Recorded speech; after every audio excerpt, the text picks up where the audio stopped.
بینای اساسی شعبه معارف ناحیه فیض‌آباد که در دایره انشاءات جشنی با استقبال از جشن 35 سالگی استقلالیت دولتی در مرکز ناحیه ساختمانش با وسعت ادامه دارد، از دستگیری‌های پیوسته حکومت جمهوری تاجیکستان بر رشد ساحه معارف در شهر و ناحیه‌های مملکت ارزیابی کرده می‌شود. انشاءات نوی جشنی ساخته شونده ساحه معارف در ناحیه فیض‌آباد 3 آشیانه بوده. بیناکاران مقصد دارند که بینای اساسی شعبه معارف ناحیه را طبق لایحه و با صفت بلند ساخته مورد استفاده قرار دهند.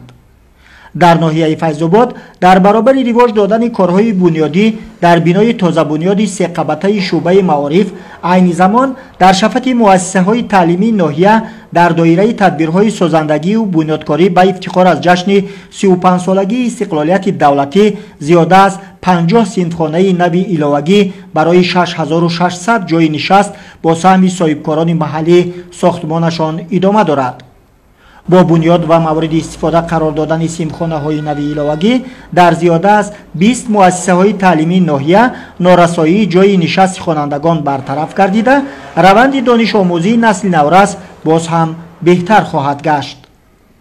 نقشه تدبیرهای آمادگی به سال خوانش 2023-2024 از جمله نوسازی و رنگوبار انشاءات تعلیمی، تعمیر و ترمیم میز و کرسی و دیگر عیانیت‌های تعلیمی را کارمندان شعبه معارف و آموزگاران ناحیه هدف اصلی خویش قرار داده، مؤسسه‌های تعلیمی را به آغاز سال تحصیل نو آماده می‌نمایند. از روی اطلاع مسئولان، کارمندان ساحه معارف ناحیه فیض‌آباد تا به امروز زیاده از 80% انشاءات تعلیمی ساحه را از تعمیر جاری برآوردند.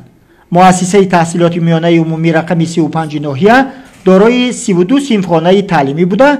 کارمندان و آموزگاران تا به امروز انشاءات ساحه معارف را رنگوبار نموده، کابینت‌های فنی را با عیانیت و لوازمات تعلیمی مجهز نموده ایستادند.